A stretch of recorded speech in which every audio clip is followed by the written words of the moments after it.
Hey everyone, a very warm welcome to Rocket Science, your partner to your success। इस video में हम करने वाले हैं द लिविंग वर्ल्ड, जो कि चैप्टर है क्लास 11th बायोलॉजी का। और इस चैप्टर को हम करने वाले हैं वन शॉट में, यानी कि इस वीडियो के एंड तक आप इस चैप्टर को अच्छे से समझ कर जाएंगे। ठीक है। इसके साथ साथ आपको एंड में मिलेंगी डीपीपीस, इस चैप्टर से रिलेटेड सभी इंपॉर्टेंट नीट लेवल क्वेश्चंस जिनको आपको ज़रूर प्रैक्टिस करना चाहिए। प्लस में एक और चीज़ सरप्राइज है, वो वीडियो के एंड तक आपको बने रहने पर ही पता लगेगी, तो प्लीज़ वीडियो के एंड तक बने रहिएगा।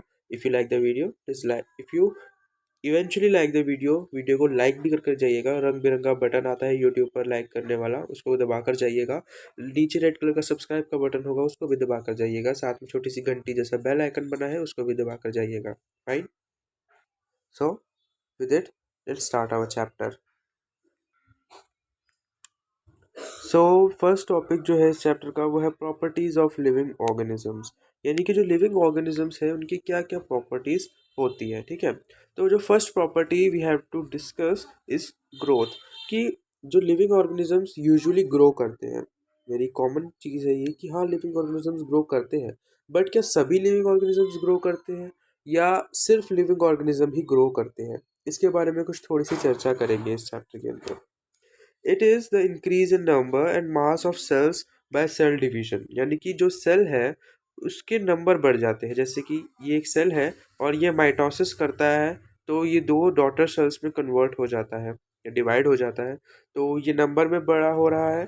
ठीक है। और अगर सेल अपनी नॉर्मल मेटाबॉलिक एक्टिविटीज से मान लीजिए पहले इतना था एंड बाद में इतना हो जाता है, तो ये भी एक ग्रोथ का एक तरीका है। ठीक है। आगे अगर हम पढ़ते हैं, in plants growth continuous through out their life span. हमें पता है कि जो प्लांट्स हैं वो through out their life grow करते रहते हैं, उनमें ग्रोथ चलती रहती है। और वो ग्रोथ वैसी नहीं होती जैसे ह्यूमंस में होती है, रिप्लेसिंग ऑफ सेल्स वाली। उनके अंदर प्रॉपर मॉर्फोलॉजिकल ग्रोथ होती है, उनकी हाइट बड़ी होती रहती है through out their life span, उनके गर्थ में भी चेंज आता रहता है, चौड़े होते रहते हैं पेड़। तो जो प्लांट्स हैं उनमें throughout their life span growth चलती रहती है। ठीक है। In animals growth only is up to a certain age. जो एनिमल्स के अंदर ग्रोथ सिर्फ और सिर्फ एक सर्टेन एज तक होती है। फॉर एग्जांपल ह्यूमंस, ह्यूमंस में प्रॉपर हाइट और जो वेट का जो ग्रोथ होता है, मतलब जो मुश्किल से चेंज हो सकता है, वो 18 या 19 ईयर्स की एज तक ही होता है। उसके बाद उनके अंदर ग्रोथ मैक्सिमम केसेस में रुक जाती है। ठीक है। However, cell division occur to replace lost cells. जैसे कि मैंने आपको पहले बताया कि प्लांट्स के अंदर ह्यूमंस जैसी ग्रोथ नहीं होती through out their life. Humans या एनिमल्स के अंदर क्या होता है कि जब एक बार उनकी ग्रोथ रुक जाती है, तो उनके अंदर जो पुराने सेल्स हैं वो रिप्लेस होते हैं by new cells through various type of methods, जिसमें से एक है सेल डिवीजन। ठीक है। सो अगला है basically growth is the increase in mass and size. तो ग्रोथ है क्या? Increase in mass and increase in size, यानी कि किसी चीज़ के मास में चेंज आ रहा है और किसी चीज़ के साइज में चेंज आ रहा है। दस, non living objects also grow, surface accumulation of material. So growth is not a defining property of all living organisms. In living organism, growth is from inside. So ये क्या कहना चाहते हैं? फॉर एग्जाम्पल, आपके पास एक बायो की आपकी NCERT है। ठीक है।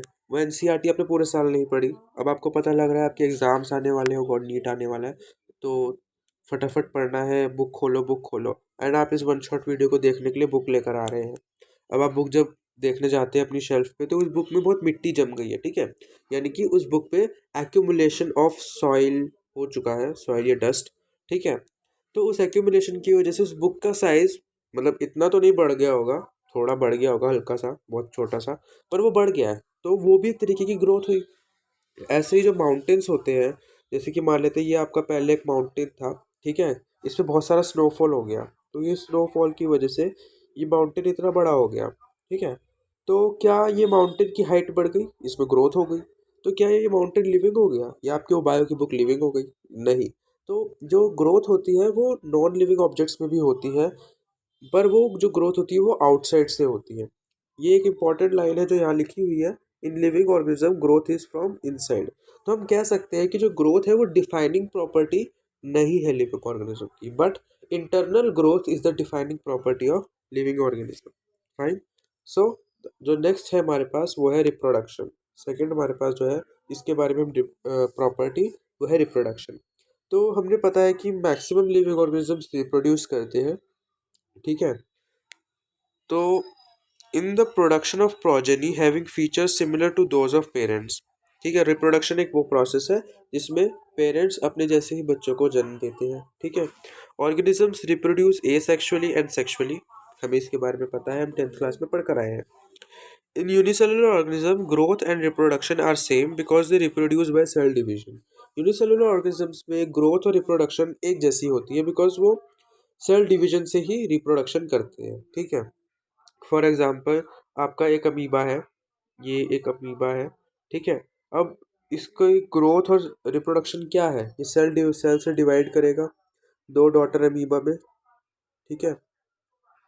ये दो डॉटर अमीबा में कन्वर्ट हो गया। अब इधर ही इसने ग्रोथ भी करी, ये ग्रो करके ही डिवाइड हुआ, एंड इधर ही इसने रिप्रोड्यूस भी करा वाया बाइनरी फिजन, ठीक है। तो ये एक तरीके का जो यूनिसेलुलर ऑर्गेनिजम्स होते हैं उनके अंदर डिवीजन एंड ग्रोथ दोनों एक ही सिनोनिमस टर्म्स होती हैं, ठीक है। आगे बढ़ते हैं। Many organisms do not reproduce, example mules खच्चर, वर्कर बीज, जो वर्कर बीज होती है वो भी स्टेराइल होती है, या infertile human couples. Hence reproduction is not a perfect defining property of living organism. अब देखिए, अब कोई भी नॉन लिविंग चीज़ नहीं है जो रिप्रोड्यूस करे। फॉर एग्जांपल कोई रिमोट पड़ा है आपका टीवी का, या जिस कंप्यूटर पे मैं वीडियो बना रहा हूँ, जिस डिवाइस पे मैं वीडियो बना रहा हूँ, वो पड़े पड़े तो दो नहीं बन जाएगा, ठीक है। तो हमें इतना पता है कि नॉन लिविंग चीज़ें डिवाइड नहीं करती, बट कुछ लिविंग चीज़ें भी हैं जो डिवाइड नहीं करती। फॉर एग्जाम्पल म्यूल्स खच्चर या स्टेराइल वर्कर बीस, ये भी डिवाइड नहीं करती। और कुछ ह्यूमन कपल्स भी होते हैं जो डिवाइड मतलब जो आगे बच्चे को जन्म नहीं दे पाते। तो क्या वो लोग लिविंग नहीं है? क्या वो लोग लिविंग नहीं है? Of course they are living, वो लिविंग है। तो इसके लिए हम रिप्रोडक्शन को भी डिफाइनिंग प्रॉपर्टी नहीं कह सकते। तो यहाँ हमने देखा कि ये जो दो चीज़ें हैं, ग्रोथ एंड रिप्रोडक्शन, ये डिफाइनिंग प्रॉपर्टीज नहीं है, बट ये जो तीन प्रॉपर्टीज हम आगे पढ़ेंगे ये तीनों हमारी डिफाइनिंग प्रॉपर्टीज होंगी। तो आप इधर ये भी लिख सकते हैं कि ये नॉट डिफाइनिंग प्रॉपर्टीज है और ये डिफाइनिंग प्रॉपर्टी है।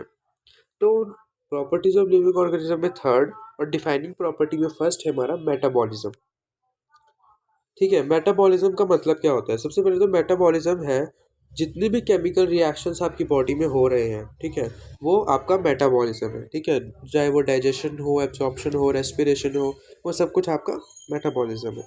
मेटाबॉलिज्म फर्दर दो पार्ट्स में डिवाइड होता है which are catabolism and anabolism. Cata मतलब काटो, काटो मतलब तोड़ो, यानी कि जिस प्रोसेस में चीज़ें टूट रही होंगी वो आपका कैटाबॉलिज्म होगा, ठीक है। फॉर एग्जाम्पल डाइजेशन, डाइजेशन में चीज़ें टूटती हैं तो वो it's a type of catabolism, ठीक है।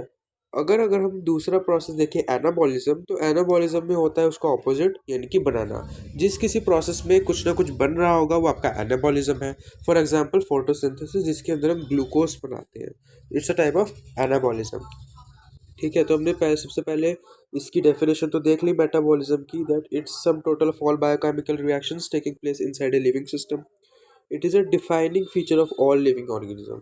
सभी लिविंग ऑर्गेनिजम्स के अंदर मेटाबॉलिज्म होता ही होता है, बिकॉज बिना किसी केमिकल रिएक्शन के चीज़ें लिविंग नहीं हो सकती, ठीक है। बट ये एक डिपेंडिंग डिफाइनिंग फीचर है, उसके बारे में आगे पढ़ेंगे। Metabolic reactions can be demonstrated outside the body in cell-free system.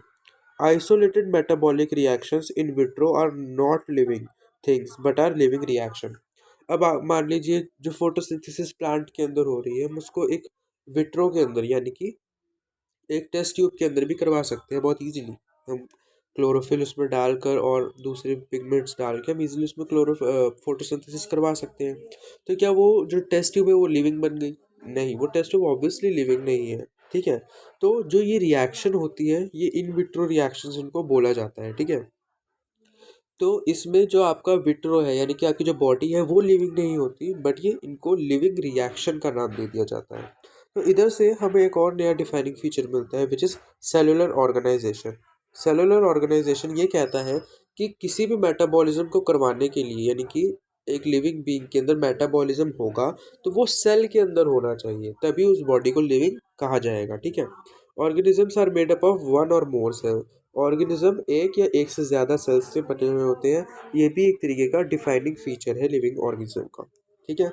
अगला एक बहुत ही कॉम्प्लिकेटेड डिफाइनिंग फीचर है which is the third defining feature of living organism and fifth property of living organism which is consciousness. काफ़ी complicated सा ये एक term है consciousness. काफ़ी सिंपल लगता है बट इतना सिंपल है नहीं। कैसे, उसको हम देखेंगे, ठीक है। It is the ability of organism to sense their environment and respond to environmental stimuli like light, water, temperature, other organisms, chemical pollutants, etc. तो ये एक एबिलिटी है जिसमें कोई इंसान रिएक्ट करता है। फॉर एग्जांपल आपका हाथ किसी गर्म चीज़ पर लग जाएगा, आप तुरंत अपना हाथ उससे हटा लेंगे बिकॉज यू रिएक्ट, आपने रिएक्ट करा उस चीज़ के बदले। आपको कोई चीज़ पसंद नहीं आ रही है तो आप उसके खिलाफ रिएक्ट करेंगे।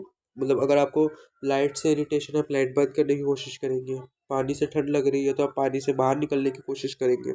तो वो सब क्या है, आपकी कॉन्शियसनेस है कि आपको पता है कि हमें ये हमारे लिए सही है, ये हमारे लिए गलत है। वो तो चलो सेल्फ कॉन्शियसनेस में आ गया, बट कॉन्शियसनेस क्या क्या, किसी भी एक्सटर्नल चीज़ से अगर आप रिएक्ट करते हैं तो आपका कॉन्शियसनेस है।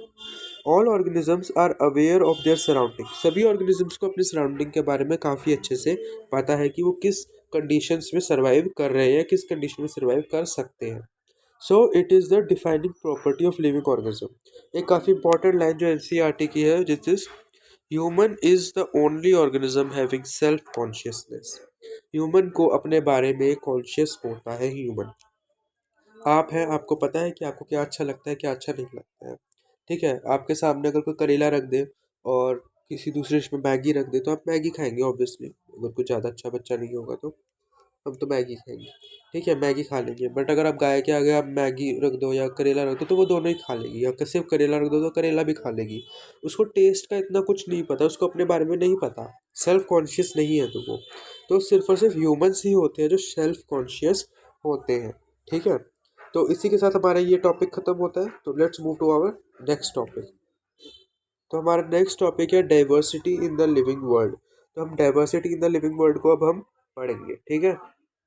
तो जो हमारा नेक्स्ट टॉपिक है वो है diversity in the living world. यानी कि जो लिविंग वर्ल्ड है उसमें कितनी डाइवर्सिटी है। हम अपने आसपास देखते हैं, हम कितने तरीके के एनिमल्स को, कितने तरीके के प्लांट्स को देखते हैं। इवन हमारे ह्यूमंस में ही काफ़ी डाइवर्सिटी होती है। अलग अलग कलर के पीपल होते हैं, मतलब सबका कलर अलग है, सबके फेस अलग है, सबके फेशियल फीचर्स डिफरेंट है, ठीक है। तो God is the biggest creator जिसने इतने सारे लोगों को, इतनी वैरायटी को बना दिया, ठीक है। तो रीडिंग स्टार्ट करते हैं।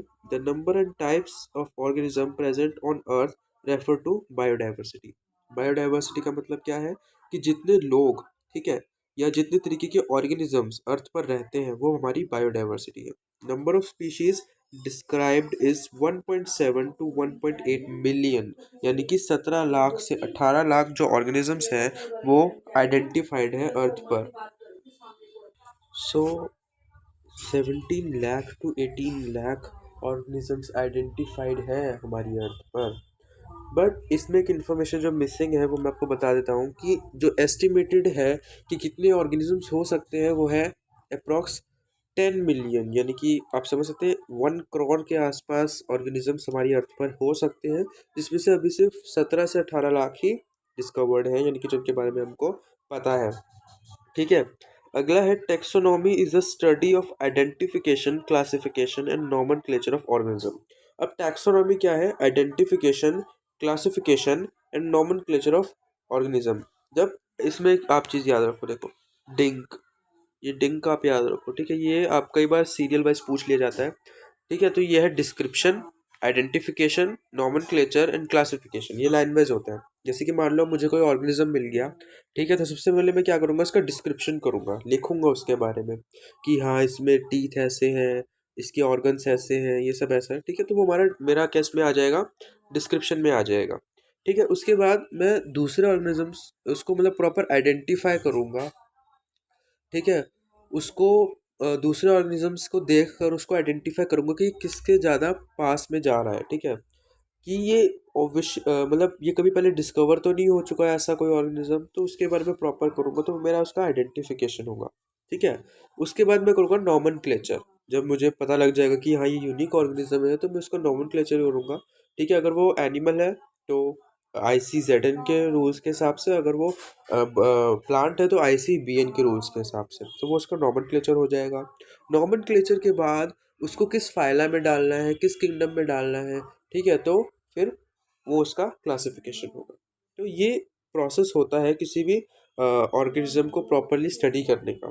ठीक है, तो इस प्रोसेस को हम टैक्सोनॉमी बोलते हैं। ठीक है, इस प्रोसेस को हम क्या बोलते हैं? टैक्सोनॉमी। ठीक है, और अगला है ये सिस्टमैटिक्स, लैटिन सिस्टेमा। सिस्टेमा लैटिन में होता है सिस्टेमा, जिसका मतलब होता है systematic arrangement. Deals with evolutionary relationship, ये छुप रहा है थोड़ा, मुझे इरेज करता हूँ। Deals with evolutionary relationship among organism. तो सिस्टमैटिक्स क्या है? Evolutionary relationship. फॉर एग्जांपल जो डायनासोर्स हैं वो किसी ना किसी, जो मतलब जो बर्ड्स हैं वो डायनासोर्स के डिसेंडर्स हैं। ठीक है, यानी कि डायनासोर्स बर्ड्स के असेंडर्स हुए। ठीक है, जो वो फ्लाई, तो ये हमारा होता है सिस्टमैटिक्स। ठीक है, कि आप अपने जैसे कि ह्यूमंस है वो मंकीज से इवॉल्व हैं, तो हम वो पूरी स्टडी करते हैं ह्यूमन से लेके मंकीज तक की, तो वो सिस्टमैटिक्स है। एक important fact based information which is, जो यहाँ पे दे रखी है, जो कि है ये वाली, Systema Naturae is a book written by Linnaeus, Carolus Linnaeus. ठीक है, ये सिस्टेमा नेटूरे उसने बुक लिखी थी। ठीक है, ये आपको लर्न करना है, ये NCERT में दे रखा है। ठीक है, अगला है बेसिक प्रोसेस ऑफ टैक्सोनॉमी, यानी कि अब हमने टैक्सोनॉमी के बारे में ऊपर थोड़ा सा पढ़ा, अब हम नीचे उसके बारे में पढ़ते हैं। First is characterisation. ठीक है, it is the understanding of characters of organisms such as external and internal structure, structure of cell, development process, ecological importance, etc. इस चीज़ के अंदर हम क्या करते हैं? कैरेक्टराइजेशन के अंदर हम उस ऑर्गेनिज्म की हर एक चीज़ को स्टडी करते हैं, उसका इंटरनल स्ट्रक्चर, उसकी एनाटॉमी, उसकी फिजियोलॉजी, उसकी मॉर्फोलॉजी। ठीक है, और उसकी फिजियोलॉजिकल फीचर्स को भी डिस्कस करते हैं, साथ में उसकी इकोलॉजिकल इंपॉर्टेंस को भी डिस्कस करते हैं। ठीक है, सो जो नेक्स्ट प्रोसेस है हमारे पास इसके बाद वो है identification. Identification, it is the correct description of organism so that the naming is possible. Correct description हमें लेना है उस ऑर्गेनिज्म का। ठीक है, ताकि उसकी नेमिंग पॉसिबल हो सके। And after that we will see classification. It is the grouping of organism into convenient categories based on the characters. And उसके बाद आखिरी में हम करते हैं नॉमेनक्लेचर। वैसे इसमें गलत दे रखा है, पहले नॉमेनक्लेचर होता है फिर क्लासिफिकेशन होता है। ठीक है, तो हम नॉमेनक्लेचर करते हैं, बाद में उसका नामकरण कर देते हैं, एंड उसके बाद उसको क्लासीफाई कर देते हैं। ठीक है, दो एक जो फेमस नॉमेनक्लेचर है वो है बायनॉमियल नॉमेनक्लेचर, जिसको लिनियस ने दिया था। आई होप आप सबको बायनॉमियल नॉमेनक्लेचर पता ही होगा, बट हम उसके रूल्स को अभी डिस्कस करेंगे। ठीक है, botanical names are based on the ICBN, यानी कि ICBN ये काफ़ी इंपॉर्टेंट है, international code of botanical nomenclature. And zoological names जो है वो international code of zoological nomenclature ICZN के बेसिस पर रखे जाते हैं। ये दो बहुत बड़ी बुक्स हैं, कोड्स हैं, जिनके बेसिस पर नॉमेनक्लेचर होता है। Next we have universal rule of binomial nomenclature, जो काफ़ी इंपॉर्टेंट है। कई बार आपको नेम आइडेंटिफाई करने के लिए भी आ जाता है बायनॉमियल नॉमेनक्लेचर के रूल्स के बेसिस पर, या कभी डायरेक्ट रूल्स को ही पूछ लिया जाता है।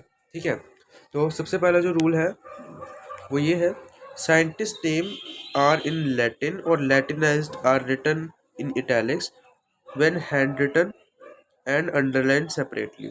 ठीक है, तो क्या होगा कि जब भी नॉमेनक्लेचर होगा, बायनॉमियल नॉमेनक्लेचर, तो जो डिस्कवर जिसने करा है उस ऑर्गेनिज्म को, साइंटिफिक नेम, ठीक है, तो साइंटिफिक नेम, सॉरी उसको छोड़ो, साइंटिफिक नेम जो है वो सबसे पहले लैटिन में होना चाहिए। ठीक है, लैटिनाइज्ड लैंग्वेज में होना चाहिए और इटैलिक्स में लिखा होना चाहिए। अगर हाथों से लिखा जा रहा है तो जो दो कंपोनेंट्स होते हैं, स्पीशीज़ और जेनेरा, यानी कि स्पीशीज़ और जीनस, ठीक है, तो उसको आप सेपरेटली अंडरलाइन करेंगे। ठीक है, तो जो फर्स्ट वर्ड होता है नॉमेनक्लेचर में, first word is genus name और generic name, and second word is specific name और स्पेसिफिक एपिथेट। ठीक है, एग्जांपल होमो सेपियंस, जिसमें होमो हमारा जीनस रिप्रेजेंट करता है and sapiens is our species. तो होमो सेपियंस ह्यूमंस का साइंटिफिक नेम है। ठीक है, अगला है the genus name starts with capital letter and the species name starts with small letter. ठीक है, तो जीनस का नेम है वो हमेशा कैपिटल लेटर से स्टार्ट होगा, और जो स्पीशीज या स्पेसिफिक एपिथेट का नेम है वो हमेशा स्मॉल लेटर से स्टार्ट होगा। Name of the author in abbreviated form में होना चाहिए। ठीक है, जैसे लिनियस है तो उसका लिन कर देंगे, वो आखिरी में लिखा होना चाहिए। फॉर एग्जांपल यहाँ पे है मैंगो का नेम, मैंजिफेरा इंडिका लिंक लिन सॉरी मैंजिफेरा इंडिका लिन, क्योंकि लीनियस ने इसको डिस्क्राइब करा था तो इसलिए हमने लीनियस का नाम इसके आगे लगा दिया है। अब कुछ क्वेश्चंस जो काफ़ी अराइज होते हैं माइंड में वो है कि सिर्फ लैटिन लैंग्वेज ही यूज़ क्यों की गई नेम्स रखने के लिए, इतनी सारी लैंग्वेज है, हिंदी इंग्लिश मैथ्स से नहीं सॉरी, हिंदी है, इंग्लिश है, संस्कृत है, चाइनीज़ है, जापानीज़ है, सो वाई लैटिन? तो लैटिन इसलिए बिकॉज लैटिन एक डेड लैंग्वेज है, ठीक है, उसको अब कोई यूज़ नहीं करता है, तो यार अब उसे कोई यूज़ नहीं करता तो उसके अंदर कोई चेंजेस आने के भी चांसेस नहीं है, ठीक है। अब जो नॉर्मल यूज़ होती है लैंग्वेजेस उनमें चेंजेस आते रहते हैं टाइम के साथ साथ, ठीक है, या आ भी सकते हैं, ठीक है, तो लैटिन में वो चांसेस नहीं है, इसलिए आगे कोई साइंटिफिक रिसर्च के अंदर दिक्कत ना आए, इसलिए लैटिन को ही एज अ लैंग्वेज इसमें यूज़ किया गया है, ठीक है। नेक्स्ट हमारे पास है टेक्सोनॉमिक कैटेगरीज, जिसके बारे में हम डिस्कस करेंगे, ठीक है, टैक्सोनॉमिक कैटेगरीज के बारे में। Classification involves hierarchy of steps in which step represent a taxonomic category or a rank. अब जो क्लासिफिकेशन होती है इसके अंदर एक हायरार्की रखी जाती है, एक प्रॉपर सिस्टम रखा जाता है, एक स्टेप्स रखे जाते हैं, ठीक है, जिसके अंदर अलग अलग बेसिस पे अलग अलग ग्रुप्स के अंदर ऑर्गेनिजम्स को क्लासिफाई किया जाता है, इसको टैक्सोनॉमिक कैटेगरी और रैंक कहते हैं। All categories together constituted taxonomic hierarchy, सभी कैटेगरीज एक साथ एक टैक्सोनॉमिक हायरार्की क्रिएट कर देती है, ठीक है। A group of organism occupying a particular category is called taxon, plural में taxa, example class Mammalia. For example अगर हम बात करते हैं मेमेलियन क्लास की तो वो एक टैक्सॉन है, या फिर अगर हम बहुत सारे एक साथ लेते हैं जैसे मेमेलिया, एव्स, पीसीज, ये सब लेते हैं तो ये सब क्या है हमारे क्या बोलते हैं, टैक्सा है, ग्रुप में ये टैक्सा हो जाते हैं, सिंगुलर में टैक्सॉन, फाइन। और ये आपको यहाँ पे दे रखी है, ये आपकी कैटेगरीज है, kingdom, phylum, phylum for animals and division for plants, class, order, family, genus and species. अब टैक्सॉन जो होते हैं वो Animalia, Chordata, Mammalia, Primata, Hominidae, Homo and sapiens. ये हमें याद नहीं करना है, वैसे ये आपको याद नहीं करना because it's not given in NCERT, ये आपको ज़रूर याद करना है। एंड लास्ट में I will give you a tip to learn this taxonomic category in a systematic way, fine. So let's move to the next part and in taxonomic categories को detail में study करते हैं, ठीक है। तो taxonomic categories में जो सबसे आखिरी में आती है बट हमें इसको सबसे पहले पढ़ना है वो है स्पीशीज़। स्पीशीज़ जो है वो सबसे छोटा ग्रुप होता है एक टेक्सोनॉमिक हायरार्की में, और इसके अंदर जो ऑर्गेनिजम्स होते हैं वो सबसे ज़्यादा रिलेटेड होते हैं एक दूसरे से, ठीक है। ये सबसे ज़्यादा रिलेटेड ऑर्गेनिजम्स का ग्रुप होता है स्पीशीज़। स्पीशीज़, तो जो स्पीशीज है वो सबसे छोटा ग्रुप होता है टेक्सोनॉमिक हायरार्की का, और जितने भी क्लोजली रिलेटेड ऑर्गेनिजम्स होते हैं उनको स्पीशीज में रखा जाता है। एक बात आपको याद रखनी है कि जैसे ये आपका टेक्सोनॉमिक हायरार्की है जो हमने यहाँ पे पढ़ा, ठीक है, इसके अंदर जो सबसे ज़्यादा क्लोजली रिलेटेड होंगे वो स्पीशीज़ पर होंगे, और सबसे कम क्लोजली रिलेटेड जो होंगे वो होंगे किंगडम पर, ठीक है। और जो रिलेशन होगा ना, क्लोज रिलेशन ऑर्गेनिम्स के बीच में, वो ऊपर जाते जाते डिक्रीज होगा। ये क्वेश्चन बहुत आता है कि ऊपर जाते जाते जो ऑर्गेनिजम्स की क्लोज रिलेशनशिप्स है वो डिक्रीज होते रहेंगे रिलेशनशिप्स, ठीक है, और but number of organisms increase होते रहेंगे, वो तो ऑब्वियस है, ठीक है। जैसे जैसे आप ऊपर जाएंगे नंबर ऑफ ऑर्गेनिजम्स यहाँ पे इंक्रीज करेंगे, ठीक है, इंक्रीज करेंगे। ये दो चीज़ें आपको याद रखनी है यहाँ पे please.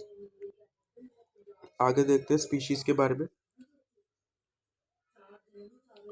It is a group of closely related organism capable of interbreeding to produce fertile offsprings।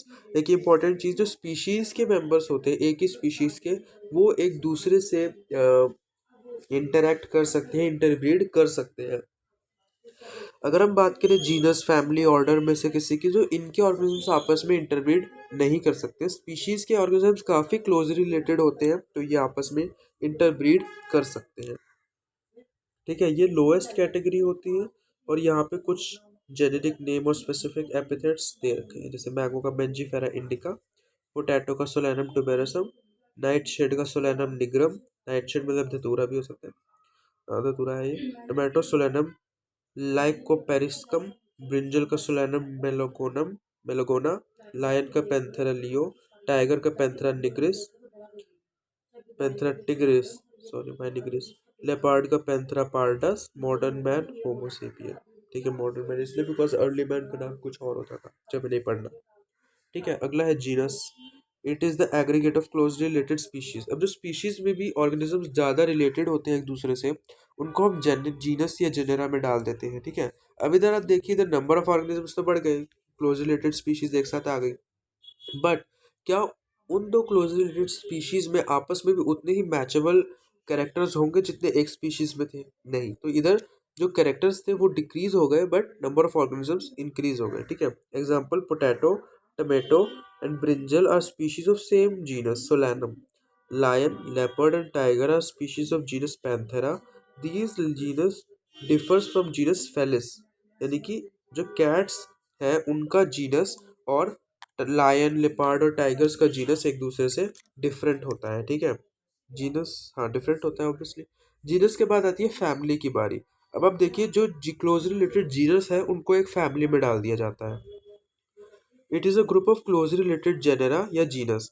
Family Solanaceae include genus Solanum, genus Petunia and genus Datura. तो इन सब के अंदर जीनस डेटूरा भी इंक्लूड है, जीनस सोलैनम भी इंक्लूड है और जीनस पेटूनिया भी इंक्लूड है। फीमेल फैमिली फैलिडे के अंदर include genus Panthera and genus Felis. यानी कि फैमिली के अंदर हमने कैट्स को और लायंस को एक साथ हमने ला के खड़ा कर दिया। ठीक है, इसके बाद आता है order. Order, it is the assemblage of related families. अब जो क्लोजली रिलेटेड फैमिलीज हैं उनको हम एक ऑर्डर में रख देते हैं। ठीक है, जैसे order Polemoniales include family Convolvulaceae and Solanaceae. ठीक है, order Carnivora includes Felidae and family Canidae. इसके बाद हम पढ़ेंगे क्लास के बारे में। It is the assemblage of related orders. जो क्लोजली रिलेटेड ऑर्डर्स हैं उनको हम एक क्लास में डाल देते हैं। For example, order Primata, Carnivora etcetera are placed in class Mammalia. ठीक है, इसके बाद आता है फाइलम और division in case of plants. It is the assemblage of related classes. अब जो रिलेटेड क्लासेस हैं उनको हम एक फाइलम में डाल देते हैं। For example, classes Amphibia, Reptilia, Aves, Mammalia are come under phylum Chordata. ठीक है, इसके बाद हम पढ़ेंगे किंगडम। तो किंगडम क्या है? The assemblage of related phylum. It is the highest category. ठीक है, हाईएस्ट कैटेगरी और lowest similar number of characters हमें एक किंगडम में देखने को मिलते हैं। ठीक है, and kingdom Plantae, kingdom animalia etcetera. ठीक है, ये सभी था, इसके अंदर ज़्यादा कुछ था नहीं। आगे बढ़ते हैं। तो आगे हमारे पास आता है काफ़ी important topic of this chapter, जो कि है हमारा taxonomical add. Maximum number of questions जो पूछे जाते हैं नीट एग्ज़ाम में इस चैप्टर में से, वो टेक्सोनॉमिकल एड्स में से ही पूछे जाते हैं। ठीक है, बिकॉज काफ़ी कॉन्सेप्चुअल टॉपिक है, इसको अच्छे से पढ़ना होता है। ठीक है, तो आगे डिस्कस करते हैं इसके बारे में। सबसे अब एड का मतलब क्या होता है? ठीक है, इट्स नॉट एड्स, एसटीडी वाला एड्स नहीं है ये। ठीक है, एड का मतलब होता है हेल्प। ठीक है, अब यहाँ पे हम आपको ये लेक्चर प्रोवाइड कर रहे हैं, तो it's just like a aid for you, आपके लिए हेल्प है ये। ठीक है, यहाँ पे मैं लिख देता हूँ, let me right it here. It's type of help. ठीक है, ये एक तरीके की हेल्प होती है। अब टैक्सोनॉमी के अंदर जो चीज़ हमें हेल्प करे वो एक है टैक्सोनॉमिकल एड। ठीक है, अब जो पहला टैक्सोनॉमिकल एड है हमारे पास, वो है हमारा हर्बेरियम। अब हर्बेरियम मेरे ख्याल से आपने पहले भी पढ़ा ही होगा। ठीक है, it is a store house और repository of plant specimen. They are dried, pressed and preserved on sheets and are arranged according to universally accepted classification. अब इसके अंदर क्या होता है कि ये एक तरीके का स्टोर हाउस होता है प्लांट स्पेसिमेंट्स का। इसके अंदर जैसे आप होता है ना कि फिल्मों में आपने देखा होगा कि बहुत साल पहले कोई फ्लावर कोई किसी को देता है और वो उसे बुक के अंदर बंद करके रख देते हैं अपनी लाइब्रेरी में। काफ़ी टाइम के बाद वो बुक निकालते हैं तो वो फ्लावर बिल्कुल सूखा हुआ होता था, बिल्कुल चपटा सा। इसी तरीके का कुछ कॉन्सेप्ट होता है हर्बेरियम के अंदर भी। ठीक है, वो क्या करते हैं, ऐसे प्लांट स्पेसिमन ले लेते हैं।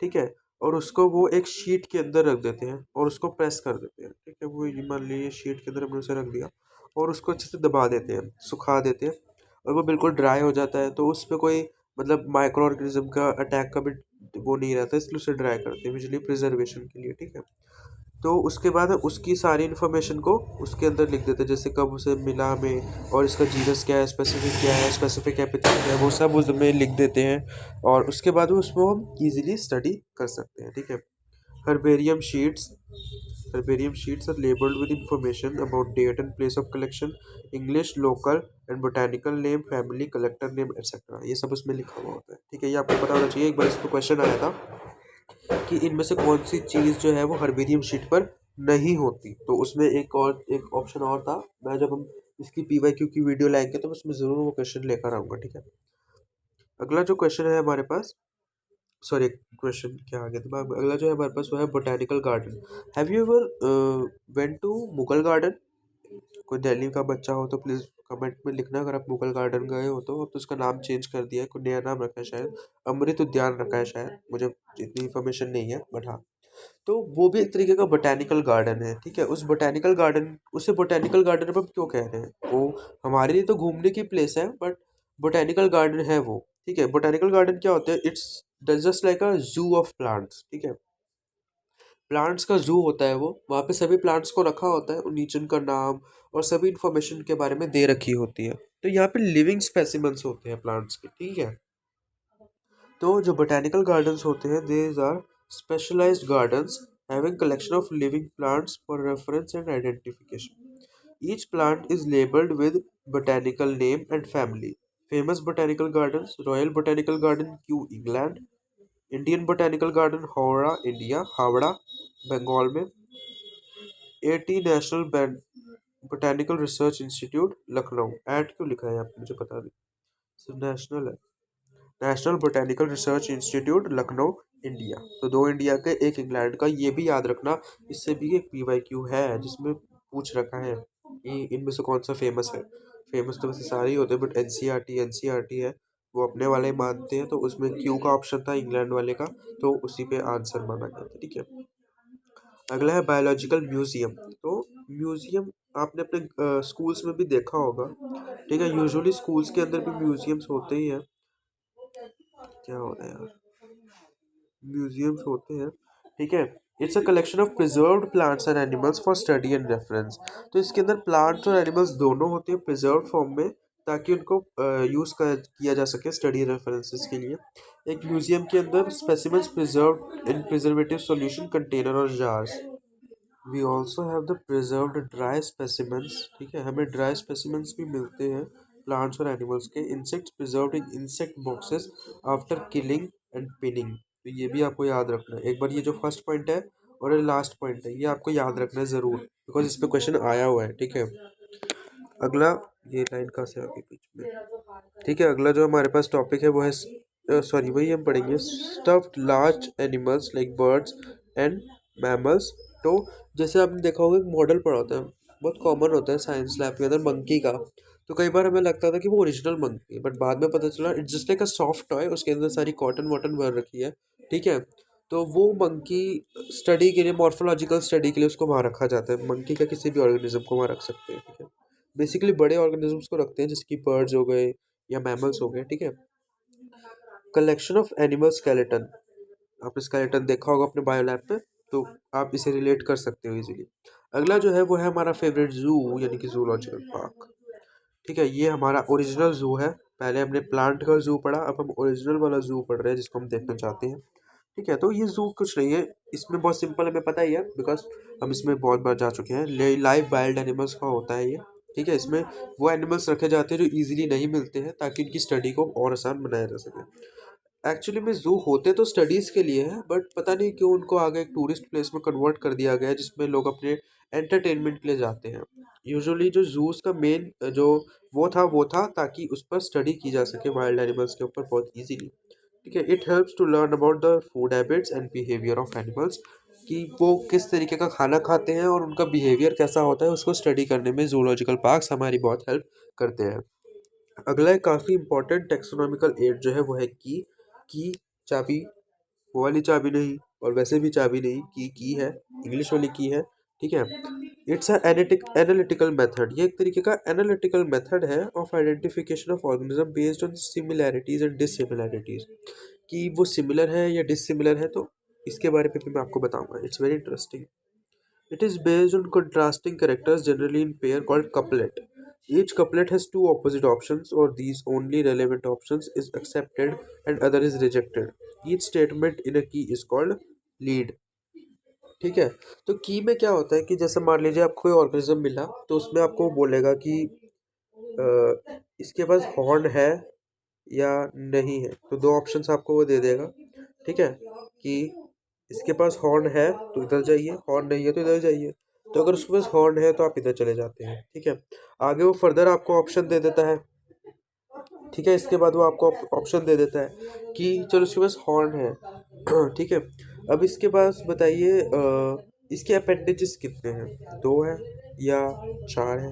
वैसे तो चार ही होंगे ऑब्वियसली, हॉर्नी एनिमल्स चार ही होते हैं। चलो एग्जांपल ले लेते हैं, चार है, ठीक है। काव है इसमें, तो हम जो काव देख रहे हैं वो काव है, चार है। तो हम इवेंचुअली काव पर पहुंच गए, ऐसा फॉर एग्जांपल मान लो, ठीक है। वो मेल है फीमेल है, काव पे पहुंच गए, किसी भी तरीके से हम काव पे पहुंच गए, ठीक है। तो इस तरीके से की काम करती है, ठीक है। तो इस तरीके से जो है हमारी की काम करती है, ठीक है। अगला है flora, actual account of habitat and distribution of plant specimens of a given area. अब किसी एरिया, पर्टिकुलर एरिया में कितने प्लांट स्पेसिमेंट्स है, कितने प्लांट्स हैं, वो हमें फ्लोरा बताता है, ठीक है। मैनुअल क्या है, the record that contain information for identification of names of species around an found in an area. एक पर्टिकुलर एरिया के अंदर कितनी स्पीशीज मिलती है, उनके साइंटिफिक नेम वो एक मैनुअल में होते हैं। उसके बाद होता है monograph, the record that contain information on any one taxon. किसी एक टैक्सॉन की इन्फॉर्मेशन अगर चाहिए होती है तो वो मोनोग्राफ से मिलती है, ठीक है। कैटलॉग है अल्फ़ाबेटिकल लिस्ट ऑफ स्पीशीज, सभी लिस्ट की अल्फ़ाबेटिकल हमें एक लिस्ट मिल जाती है, तो वो है हमारा कैटलॉग। इसके बाद हमारे पास एक काफ़ी इंपॉर्टेंट चीज़ आती है, वो है ये इम्पोर्टेंट सा टेबल, एनसीईआरटी का टेबल है। काफ़ी बार इस टेबल से क्वेश्चन आता है।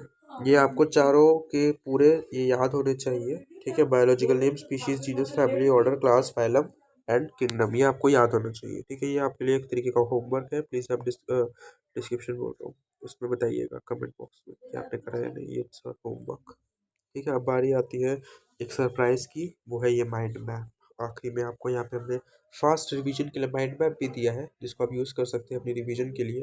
तो ये आपको पूरा माइंड मैप मिल जाएगा, ठीक है, इन्हीं नोट्स के एंड में। पूरा ये सब कुछ इसमें दे रखा है। एंड हाँ, मुझे याद है, मुझे इसमें ट्रिक बतानी थी आपको याद करने की, तो चलो यहाँ पे लिखा है, ये लैंग्वेज आप याद कर सकते हैं। King Philip come over from great Spain. दोबारा रिपीट करता हूँ, king Philip come over from great Spain. ऐसे आप इसे याद कर सकते हो, ठीक है। माइंड में पूरा क्लियर है आपके लिए, ठीक है, आप इसे कर सकते हो। एंड एक और चीज़ थी मेरे पास, ये है ये सब्जेक्टिव असाइनमेंट। देखो कई बच्चे को स्कूल के एग्ज़ाम्स के लिए भी पढ़ना होता है, तो उसके लिए वो सिर्फ एमसीक्यूज करेंगे इतना काफ़ी नहीं है, और एनसीईआरटी के अंदर भी इतना सफिशिएंट क्वेश्चंस नहीं होते हैं। तो मैंने यहाँ पे कुछ ट्रिकी क्वेश्चंस रखे हैं आपके लिए, ठीक है। सब्जेक्टिव क्वेश्चन है, 6 क्वेश्चन है आपके पास, ठीक है। टोटल 6 क्वेश्चन है, आप इनको प्रैक्टिस कर सकते हैं अपनी नोटबुक के अंदर, ठीक है। तो आप प्लीज़ मुझे बताइएगा कि आपको क्वेश्चंस अच्छे से समझ आ रहे हैं या नहीं आ रहे, ठीक है।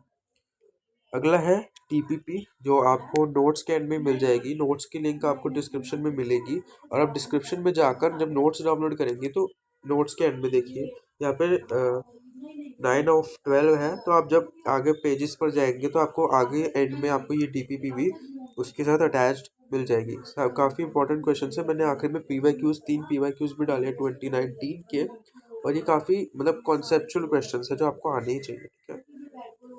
तो अगर आप ये कर लेते हो तो आपका ये चैप्टर में इतना काफ़ी रहेगा, ठीक है। इससे ज़्यादा आपको इस चैप्टर में कुछ नहीं करना, बिकॉज इस चैप्टर में मैक्सिमम 1 या 2 क्वेश्चन ही आएगा नीट के अंदर, ठीक है। तो बस इतना काफ़ी है, ठीक है। आई होप आपको सब अच्छे से समझ आया होगा।